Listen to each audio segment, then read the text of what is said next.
الحمد لله نحمده ونستعينه ونستغفره ونؤمن به ونتوكل عليه ونعوذ بالله من شرور أنفسنا ومن سيئات أعمالنا من يهده الله فلا مضل له ومن يضلله فلا هادي له ونشهد أن لا إله إلا الله وحده لا شريك له ونشهد أن سيدنا ومولانا محمدا عبده ورسوله أما بعد فأعوذ بالله من الشيطان الرجيم بسم الله الرحمن الرحيم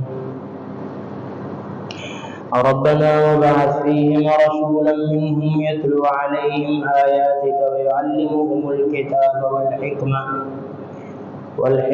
ويزكيهم إنك أنت العزيز الحكيم. وقال عليه الصلاة والسلام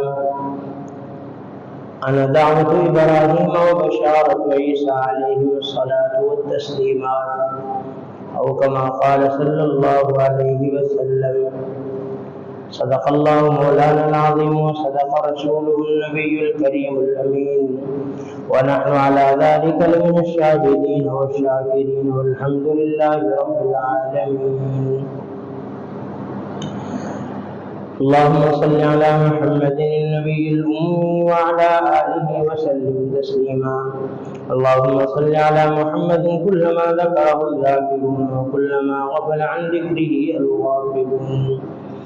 اللهم رب اشرح لي صدري ويسر لي أمري واحلل عقدة من لساني يفقهوا قولي. اللهم رب زدني علما اللهم رب زدني علما اللهم رب زدني علما.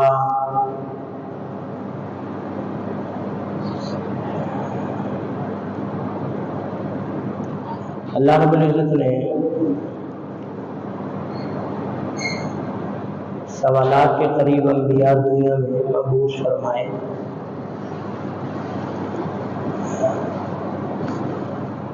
اور ہر نبی کی بعثت کا مقصد مین مقصد تو یہی تھا کہ تمام انسانوں کو توحید پر لانا، جو سب کا مرکزی مقصد تھا کہ سب کو توحید پر جمع کرنا. باقی پھر شریعتیں مختلف ہوتی گئی، مختلف ہوتی رہی وقت کے ساتھ ساتھ، اور آخر میں ہمارے پیارے پیغمبر صلی اللہ علیہ وسلم دنیا میں تشریف لائے اور آپ کی بعثت کے لیے انبیاء نے دعائیں فرمائیں. سیدنا ابراہیم علیہ السلام نے دعائیں فرمائی، سیدنا عیسیٰ علیہ السلام نے بشارتیں سنائیں. قرآن کریم کی سورہ صف میں ہے کہ عیسیٰ علیہ السلام فرما رہے ہیں مبشرا برسول یأتی من بعد اسمہ احمد، کہ آپ کو ایسے رسول کی خوشخبری دیتا ہوں جو میرے بعد آئیں گے جن کا نام احمد ہوگا. تو عیسیٰ علیہ السلام کی بشارتیں، ابراہیم علیہ السلام کی دعائیں، اور اسی لیے آپ علیہ السلام نے فرمایا انا دعوت ابراہیم و بشارت عیسیٰ، کہ میں ابراہیم علیہ السلام کی دعاؤں کا نتیجہ ہوں اور سیدنا عیسیٰ علیہ السلام کی بشارت ہوں. تو آخر میں حضرت محمد صلی اللہ علیہ وسلم میرے پیارے آپ کے آخری نبی تشریف لائے اور اللہ نے ان کو کتاب عطا فرمائی. آپ آئے آخر میں، آپ کا مقام سب سے بلند ہے، آپ کا دین سب سے آخر میں، آپ کی شریعت سب سے آخر میں، لیکن وہ سب سے آگے ہے، سب سے فائق ہے. اسی طرح آپ پر جو کتاب قرآن کریم نازل ہوئی وہ سب سے آخر میں، لیکن وہ تمام کتابوں سے افضل اور اعلیٰ. قرآن کریم میں اللہ نے آپ علیہ السلام کی بعثت کے مقصد بیان فرمائے. ایک تو ابراہیم علیہ السلام کی جو دعا تھی ربنا وبعث فیہم رسولا منہم یتلو علیہم آیاتک ویعلمہم الکتاب والحکمۃ ویزکیہم انک انت العزیز الحکیم، یا اللہ اس قوم میں ایک ایسا رسول بھیج دے جو انہی میں سے ہو، جو ان کو قرآن کی آیات تلاوت کر کے سنائے اور ان کو قرآن سکھائے، ان کا تزکیہ کرے. تو یہ ابراہیم علیہ السلام کی دعا ہے. تو یہ اوصاف اللہ نے آپ علیہ السلام کو عطا فرمائے. اسی طرح دوسری جگہ اللہ رب العزت نے فرمایا لقد من اللہ علی المؤمنین اذ بعث فیہم رسولا من انفسہم یتلو علیہم آیاتی ویزکیہم ویعلمہم الکتاب والحکمہ، کہ اللہ نے تم پر احسان کیا، نبی بھیجا یتلو علیہم آیاتی، جو اللہ کی آیات پڑھ کے تمہیں سناتا ہے، تمہیں اللہ کے قرآن سکھاتا ہے، تمہارا تزکیہ کرتا ہے، تمہیں حکمت سکھاتا ہے۔ تو یہ قرآن کریم کی آیات جو دونوں آیات ہیں، ان سے آپ کی بعثت کے مقاصد اللہ نے بیان فرمائے کہ آپ کی بعثت کے بیسیکلی 4 مقصد جو موٹے موٹے ہیں۔ ایک تو کیا ہے؟ قرآن کریم کی تلاوت کرنا، جو آپ پر نازل ہو کتاب وہ لوگوں کو تلاوت کر کے سنائے، اور دوسرا ان کو قرآن کریم کی تعلیم سکھانا، یعنی کہ اس کے احکامات سکھانا، یعلمہم الکتاب، اور تیسرا ان کو حکمت سکھانا، دانائیاں سکھانا، اور چوتھا ان کا تزکیہ کرنا۔ تو یہ 4 مقاصد ہیں جو اللہ نے قرآن کریم میں بیان فرمائے ہیں۔ تو ربنا وبعث فیہم رسولا منہم یتلو علیہم آیاتک ویعلمہم الکتاب والحکمۃ ویزکیہم۔ تو آپ علیہ السلام نے 4 کام کیے ہیں اور بڑی احسن انداز سے کیے ہیں۔ اللہ نے آپ کو فرمایا بلغ ما انزل الیک من ربک، کہ جو اللہ نے آپ کو احکامات اتارے آپ ان کو پہنچا دیں، تبلیغ کر دیں، لوگوں کو بتا دیں۔ تو آپ نے بڑے احسن انداز سے، یہی وجہ ہے کہ ختم حجۃ الوداع کے موقع پر جب آپ آخری آپ کا جو خطبہ تھا آپ نے ارشاد فرمایا، تو اس میں آپ نے یہی اعلان کیا تھا کہ میں نے تم تک اپنی امانت کو پہنچا دیا ہے۔ تو سب نے کہا تھا کہ آپ نے ادیت الامانہ ونصحت الامہ، کہ آپ نے امانت پہنچانے کا حق ادا کر دیا، آپ نے امت کو سمجھا دیا ہے، سارا کچھ آپ نے پہنچا دیا۔ تو پھر آپ علیہ السلام نے فرمایا تھا کہ تم آگے فلیبلغ الشاہد منکم الغائب، جو تم موجود ہو یہ دوسروں تک پہنچا دو۔ تو آپ نے بڑی خوبی کے ساتھ اپنے فرائض سر انجام دے دیے، امت کو تعلیم دے دی، تلاوت دے دی، تزکیہ دے دیا، اور حکمتیں عطا فرما دی۔ تو سب سے پہلا جو حکم ہے کہ یتلو علیہم آیاتک، کہ رسول کا کام کیا ہے؟ تمہیں اپنی آیات تلاوت کر کے سناتے ہیں۔ اپنی آیات سے مراد قرآن کریم، کیونکہ قرآن کریم ہمارا ایمان ہے، قرآن کریم کی آیات کا پڑھنا یہ بھی باعث اجر ہے، قرآن کریم کی آیات کا تلاوت کرنا یہ بھی باعث اجر ہے، اجر سے خالی نہیں ہے۔ اور اللہ نے آپ کو اور قرآن کریم کی دیگر آیات میں بھی، مثال کے طور پر سورہ کہف میں فرمایا وَاتْلُ مَا أُوحِيَ إِلَيْكَ مِنْ کِتَابِ رَبِّكَ، کہ جو آپ کی طرف اللہ کی طرف سے کتاب آئی آپ اس کی تلاوت فرمائیے، پڑھیے، آپ اس کو، اس کی تلاوت کیجیے۔ یا اسی طرح سے سورہ مزمل کے اندر فرمایا وَرَتِّلِ الْقُرْآنَ تَرْتِیلًا، آپ قرآن کریم کو ٹھہر ٹھہر کر پڑھیے، قرآن کریم کی تلاوت کریے۔ اور اسی طرح اقم الصلاۃ لدلوک الشمس الی غسق اللیل وقرآن الفجر، اسی طرح سے 21ویں پارے کے شروع میں سورہ عنکبوت میں اتل ما اوحی الیک من الکتاب واقم الصلاۃ، کہ جو اللہ نے آپ پر کتاب اتاری ہے آپ اس کو پڑھیے اور نماز قائم کیجیے۔ تو قرآن کریم میں بھی اللہ نے آپ علیہ السلام کو تلاوت کا حکم دیا، قرآن کریم پڑھنے کا حکم دیا۔ تو قرآن کریم صرف پڑھنا، دیکھ کے پڑھنا یا زبانی پڑھنا، محض تلاوت کرنا یہ بھی باعث اجر ہے، اور اس کے ثواب کا تذکرہ مختلف احادیث میں موجود ہے کہ آپ قرآن کریم صرف دیکھ کے پڑھ رہے ہیں، آپ تلاوت کر رہے ہیں، الف لام میم پڑھ رہے ہیں، سورہ فاتحہ پڑھ رہے ہیں، آپ سورہ یاسین پڑھ رہے ہیں، آپ سورہ بقرہ پڑھ رہے ہیں، سورہ واقعہ پڑھ رہے ہیں، مزمل مدثر آپ پڑھ رہے ہیں، کوئی بھی سورت قرآن کریم آپ تلاوت کر رہے ہیں، آپ کو ایک ایک آیت بلکہ ایک ایک حرف کا اللہ اجر عطا فرمائے۔ یہ ایسی کتاب ہے، آپ کو سمجھ نہیں آ رہا، آپ کو ترجمہ نہیں آتا، آپ کو اس کی تفسیر کا نہیں پتا، لیکن آپ صرف پڑھتے ہیں تو یہ بھی اجر کا باعث ہے۔ اور اجر بھی ایسی باریکیوں سے اللہ عطا فرماتے ہیں کہ جتنا ہو سکے وہ اجر اللہ بڑھاتے جاتے ہیں. یعنی کہ قرآن کا اجر، آیت کا اجر، پھر حرف لفظ اور حرف کا اجر. عبداللہ بن مسعود رضی اللہ عنہ کی جو روایت ہے کہ آپ الف لام میم پڑھتے ہیں تو اس پورے الف لام میم کی 30 نیکیاں ملتی ہیں، الف کی الگ، لام کی الگ، میم کی الگ. اور پھر ایک نیکی من جاء بالحسنۃ فلہ عشر امثالها، کہ ایک نیکی آپ کرتے ہیں اللہ 10 عطا فرمائے. یہ اللہ کا ذات ہے. تو اس طرح قرآن کریم کی آپ ایک آیت پڑھتے ہیں، ایک حرف پڑھتے ہیں، اللہ 10 نیکیاں عطا فرمائے. الف لام میم پڑھا 30 نیکیاں ملی، ایک آیت پڑھی کتنے نیکی. اور ایک روایت میں کہ آپ علیہ السلام نے صحابہ سے پوچھا تم میں سے کوئی ایسا ہے جو صبح کے وقت وادی عقیق میں بطحان میں نکل جائے اور وہاں سے جو ہے وہ 2 اونٹنیاں پکڑ کے لائے، 2 اونٹنیاں پکڑ کے لائے بغیر کسی کا نقصان کیے، بغیر کسی اس کے. تو صحابہ نے سوال کیا چلے کیسے ہو سکتا ہے؟ ایک بندہ ہے مثال کے طور پر پیسے بھی نہیں ہیں، وہ کیسے 2 اونٹنیاں پکڑ کے لے آئے گا یا اونٹ پکڑ کے لے آئے گا؟ تو آپ علیہ السلام نے کیا فرمایا کہ جو بندہ صبح کو 2 آیتیں تلاوت کرتا ہے وہ ایسا جیسے اس نے 2 اونٹنی لے آیا. یہ 2 اونٹ اللہ کے راستے میں. 3 کرتا تو 3، 4 کرتا تو 4. اب اندازہ لگائیں اگر ایک بندے نے ایک پارہ تلاوت کر لی اس نے کتنا اجر کمایا. عرب کے ہاں چونکہ اونٹ جو ہے وہ ایک سواری کے طور پر بھی، کھانے کے طور پر بھی، ہر لحاظ سے بڑی ایک عمدہ چیز تھی. تو اس لیے اکثر مثالوں میں اونٹ کے تذکرے ملیں گے آپ.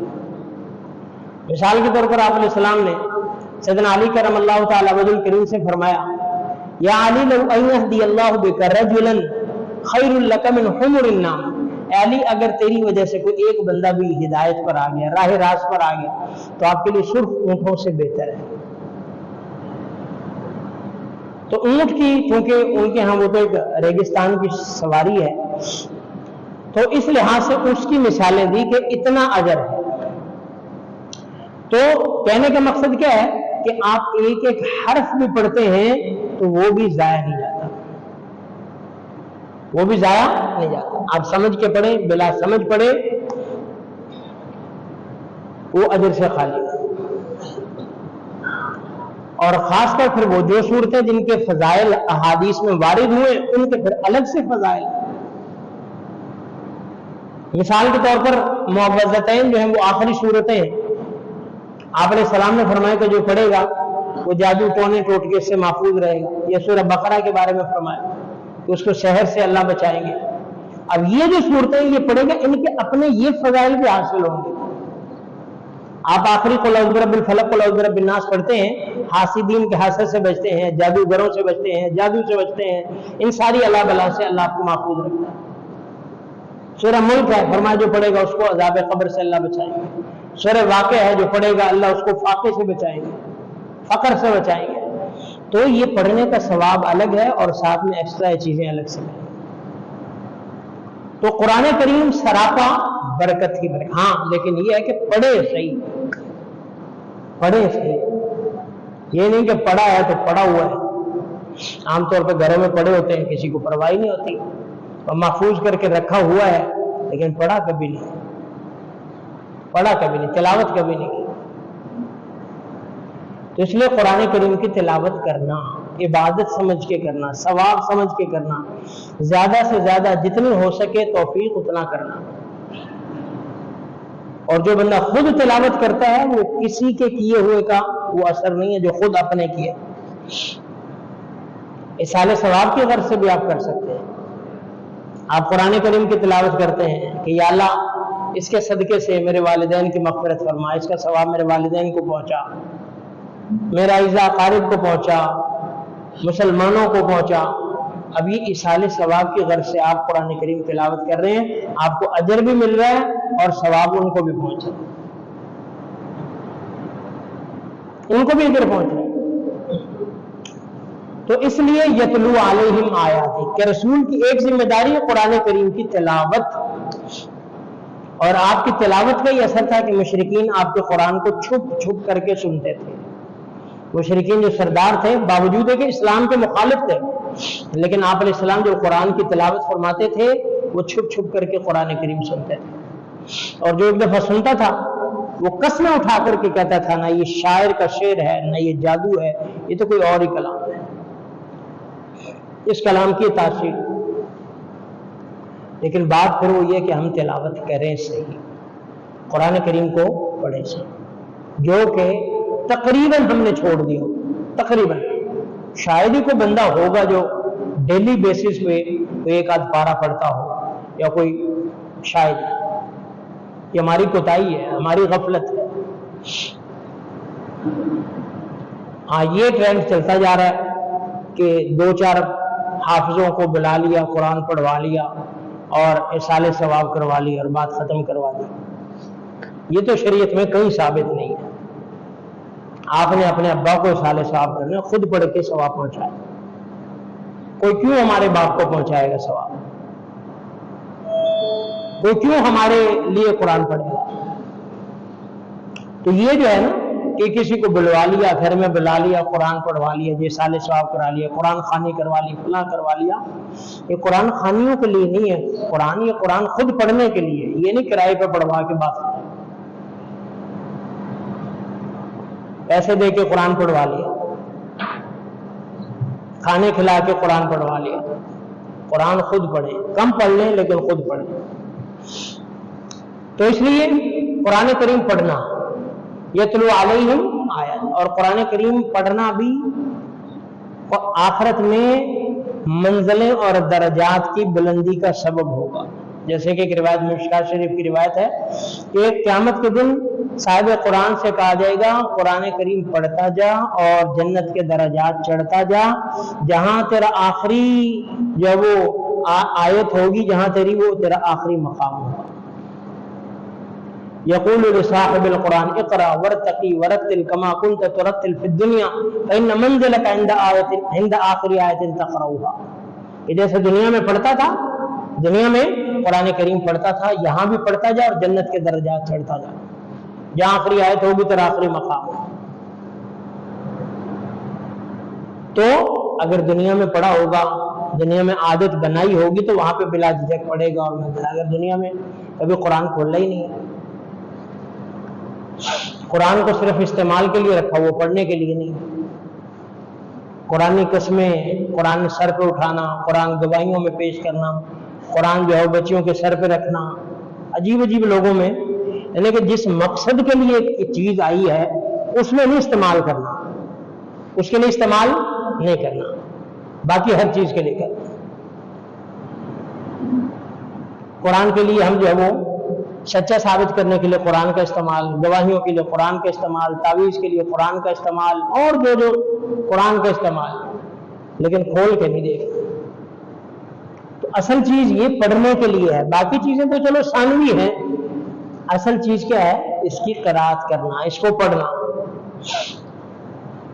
اور جب ہم اصل مقصد چھوڑ دیتے ہیں پھر اس کے ساتھ کئی چیزیں اٹیچ ہو جاتی ہیں، پھر پتہ نہیں کیا کیا چیزیں عجیب دنیا میں نکلی ہوئی ہیں۔ تو جو چیز جس مقصد کے لیے ہے اگر اسی کے لیے استعمال نہیں ہو رہی تو اس کا مطلب پھر فائدہ تو نہیں اس کو۔ تو قرآن پڑھنے کے لیے ہے، سمجھنے کے لیے ہے سب سے پہلے، باقی چیزیں بعد میں۔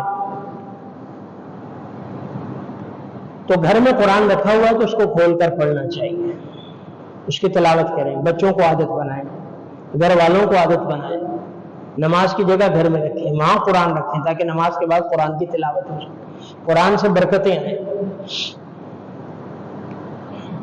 تو سب سے پہلا قرآن کا آپ علیہ السلام کی بعثت کا مقصد کیا ہے کہ یتلو علیہم آیاتہ، آپ ان کو قرآن پڑھ پڑھ کے سنا۔ حالانکہ آپ جس قوم میں نازل ہوئے ہیں وہ قرآن عربی جانتے تھے، ان کو عربی آتی تھی، وہ عربی دان تھے، بڑے بڑے شاعر تھے، بڑے فصیح اور بلیغ تھے وہ، لیکن کیا فرمایا؟ آپ انہیں قرآن پڑھ کے سنائیں، ان کو قرآن کی طرف، تلاوت کی طرف لگائیں۔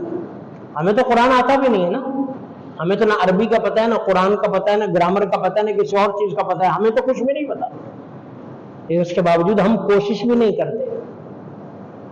کوشش بھی ایک ہے، ایک نہ آنا چلو یہ بھی عیب ہے، لیکن یہ اس سے ہلکا عیب ہے کہ آئے بھی نہ اور بندہ سیکھے بھی نہ.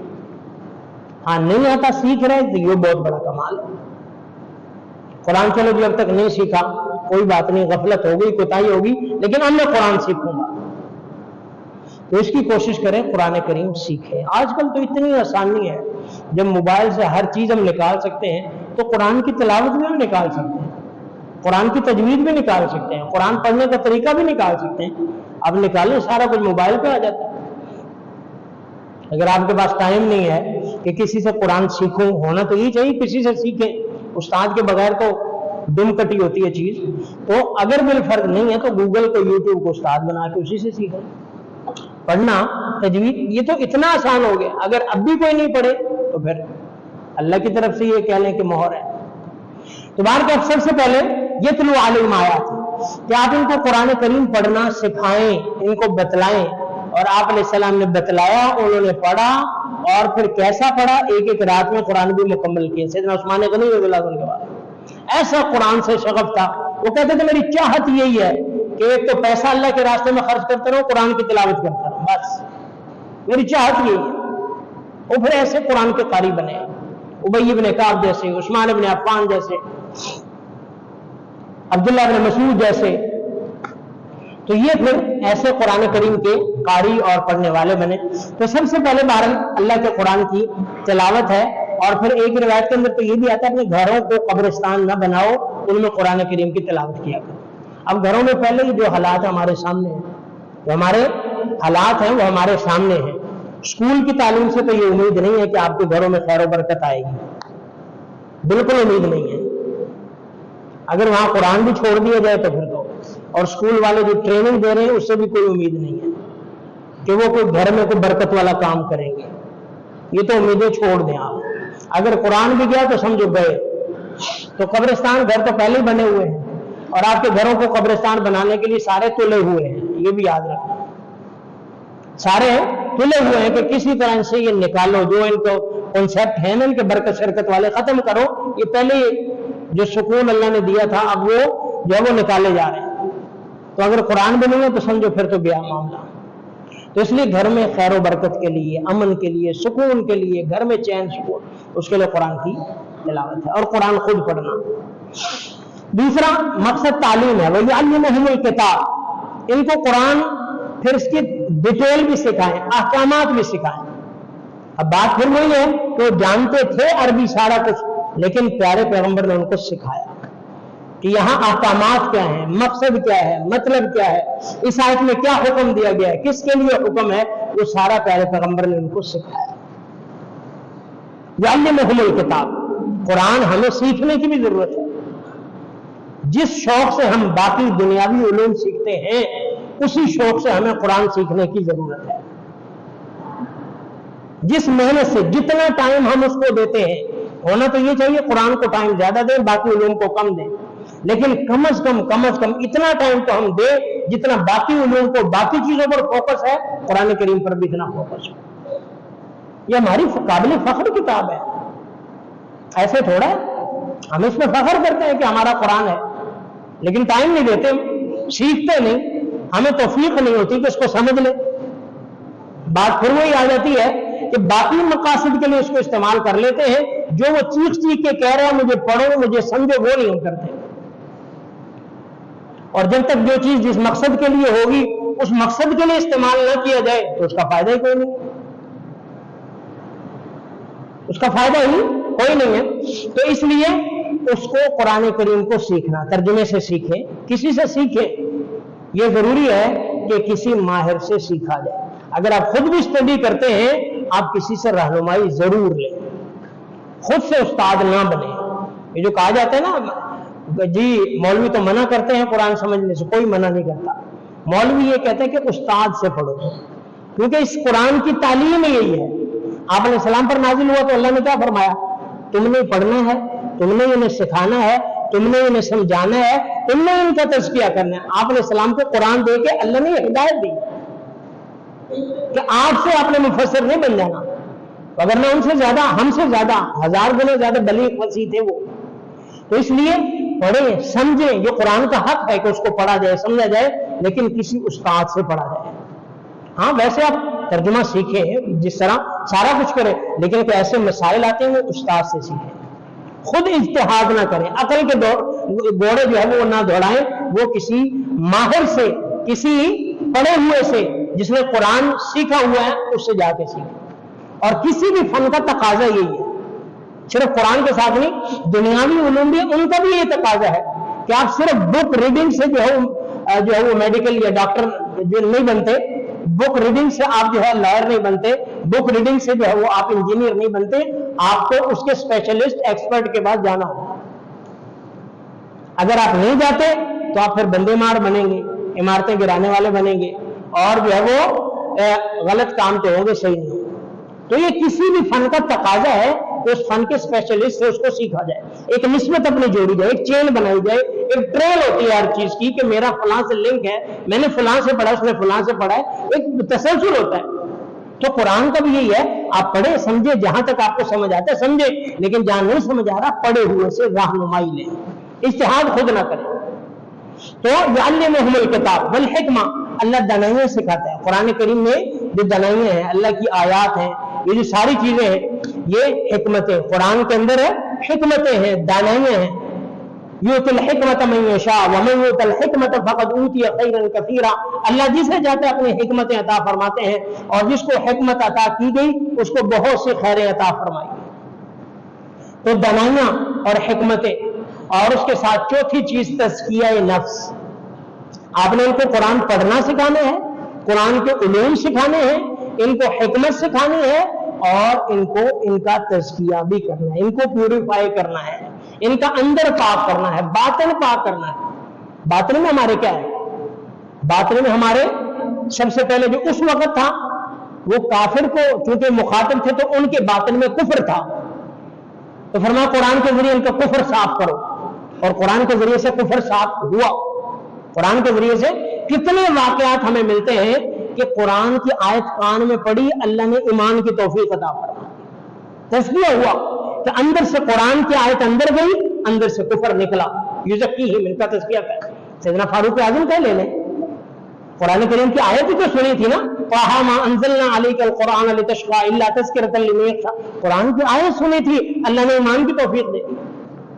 ہاں پیارے پیغمبر کی دعائیں بھی ساتھ تھی، لیکن آیت اندر گئی تو کفر باہر نکلا، اندر سے تزکیہ ہوا. جعفر طیار نے جو نجاشی شاہ حبشہ کو جو آیت سنائی تھی، سورہ مریم تلاوت کی تھی، وہ کیا تھا کہ آیت اندر گئی اور اس کی آنکھوں سے آنسو جاری ہو گئے کہ کیا خوب کلام ہے. ترى اعینہم تفیض من الدمع مما عرفوا من الحق، آپ دیکھیں گے کہ ان کی آنکھوں سے آنسو جاری ہیں، کس وجہ سے کہ انہوں نے حق کو پہچان لیا کہ واقعی یہ کتاب برحق.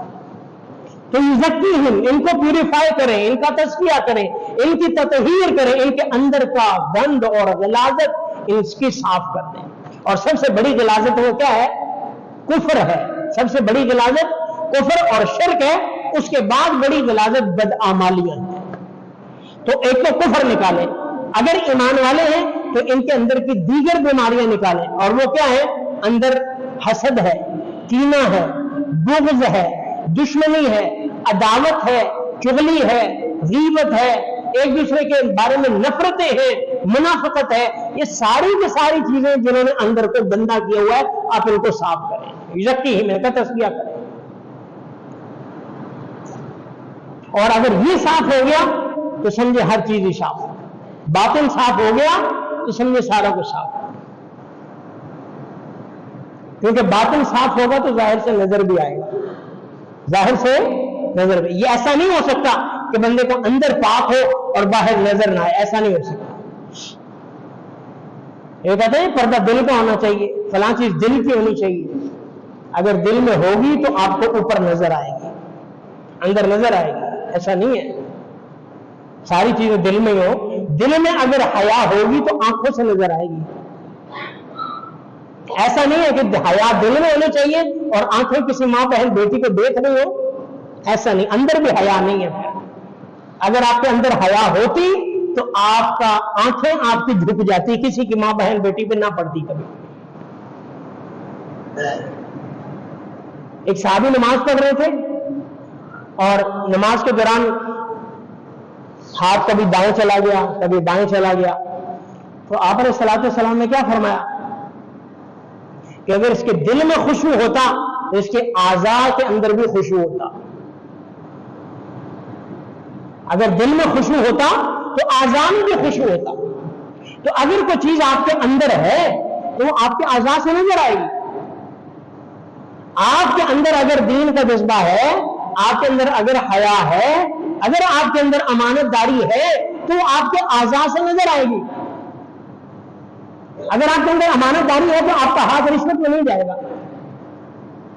وہ کل ہی بلکہ میں نے تو ویڈیو دیکھی ہے، وہ کوئی سی سی ٹی وی کے ذریعے ریکارڈ ہوئی ہے.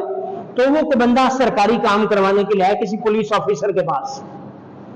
وہ کوئی اسٹیمپ کروانے تھی، سگنیچر کروانے تھے، شاید نظر یہی آ رہا تھا. وہ چند پیپر تھے، کوئی ڈاکومنٹ تھے، 7-8 پیپر تھے. اس نے اسٹیمپ کیے باری باری، 1 2 3 4 5 اسٹیمپ کر دیے اور اس کو ایسے اکٹھے کر کے اس کو پکڑا دیے. اس نے چپکے سے پیسے نکالے اور اس کے رکھ دیے. اس نے پیسے ادھر رکھ دیے. اب اس کی طرف دیکھ کے ہنس پڑا وہ جو متعلقہ آدمی تھا، اور انہوں نے پیپر بھی اٹھائے، پیسے بھی اٹھائے اور اس کو واپس کر دیے کہ جاؤ یہ کام آپ کا مفت میں ہے. اس کے اندر امانت داری تھی، اس کے ہاتھ میں اس رشوت کے پیسے کو اٹھا کے اس کو واپس کر دیا.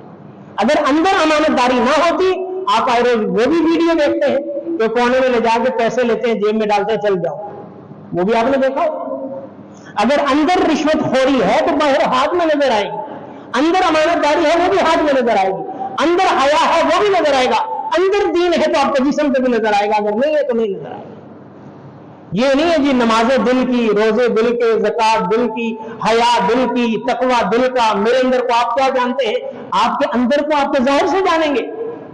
آپ کتنے پانی میں ہیں آپ کا ظاہر بتا دے گا. تو باطن جو ہے نا، وہ ایک مقولہ عربی کا کہ طرف الفتى يخبر عن ضمیرہ، کہ آدمی کا چہرہ اس کے اندر کی خبر دے دیتا ہے کیا ہے. تو اگر کوئی بندہ یہ کہتا ہے نا کہ دل کا صاف ہونا چاہیے فلاں، یہ بندہ زبانوں بڑا کوڑا ہے، دل کا بڑا صاف ہے. نہیں، آپ کا دل صاف ہے تو آپ کی زبان بھی صاف ہونی چاہیے. آپ کا دل صاف ہے تو آپ کی زبان سے وہ شفافیت نظر آنی چاہیے. تو جو اندر ہوگا وہ باہر چھلکے گا. آپ یہ نہیں ہے کہ آپ نے جگ کے اندر دودھ ڈالا ہو اور نکلے پانی، ایسا نہیں، ایسا نہیں. جو برتن میں ہوگا وہی باہر نکلے گا. تو تزکیہ کا مطلب کیا ہے؟ یہ زکی ہی ان کا اندر پاک کریں، ان کا کفر نکالیں، ان کا شرک نکالیں، ان کی بدعمالیاں نکالیں، ان کے اندر سے گناہ کو کھرچ کر کوڑ کر نکال دیں. اور وہ پیارے پیغمبر علیہ السلام نے کیا. چاروں کام بخوبی کیے. آیت کی تلاوت بھی کی، ان کو بھی سکھایا، اور وہ بھی بڑے قاری بنے، بڑے قرآن کے پڑھنے والے بنے. ان کو حکمت بھی سکھائی، ان کو قرآن کی تعلیم بھی سکھائی، ان کا تزکیہ بھی کیا. اور ہمارا ایمان ہے کائنات میں ان سے بڑھ کر متقی کوئی نہیں ہے. اور صرف ان کو سکھایا نہیں، بعد میں وہ دنیا سے ٹائٹل لے کر بھی گئے، رضی اللہ عنہم، سرٹیفکیٹ لے گئے کہ یہ کامیاب ہو گئے، اللہ ان سے راضی ہو گئے، اللہ سے راضی ہو گئے. تو اس کا مقصد جو پیارے پیغمبر کو مقصد دیا تھا، آپ نے وہ مقصد پورا کیا. جن کو دیا آگے انہوں نے بھی پورا کیا اور سرٹیفکیٹ لے کر دنیا سے چلے گئے. اور ساتھ میں آپ علیہ السلام نے ہمیں بھی نہیں چھوڑا. فرمایا جو بعد میں آنے والے ہیں کہ تم نے ان تک بھی پہنچا دینا ہے. اور الحمدللہ آج قرآن ہم تک بھی پہنچا ہے اور بلا چینجنگ پہنچا ہے. نہ زبر کی چینج ہے، نہ پیش کی چینج ہے، نہ زیر کی چینج ہے، نہ کسی آیت کی چینج ہے، نہ کسی وقت کی چینج ہے، نہ کسی صورت کا چینج ہے. جیسے تھا ویسے ہم تک پہنچا. اب یہی کام ہمارے سمپل فارمولا، قرآن کی تلاوت، قرآن کی تعلیم اور قرآن کی حکمت سیکھنا اور تزکیہ، اب یہ میرے آپ کے ذمے ہے. اب ہم کتنا سیکھتے ہیں یہ ہم پہ ڈیپینڈ کرتے ہیں. تو اس لیے قرآن تو موجود ہے، پڑھنے والا ہونا چاہیے. قرآن موجود ہے، سمجھنے والا ہونا چاہیے. قرآن موجود ہے، اس کو کوئی سینے سے لگانے والا ہونا چاہیے. قرآن موجود ہے، کوئی اپنا پاکی کرنے والا، اپنے آپ کو پاک کرنے والا ہونا چاہیے. قرآن تو موجود ہے، کتنا ہم کرتے ہیں اب وہ ڈیپینڈ کرتا ہے ہمارے اوپر. تو اس لیے یہ اللہ کی بہت بڑی نعمت ہے. اللہ رب العزت سے دعا ہے اللہ ہم سب کو عمل کرنے کی توفیق عطا فرمائے.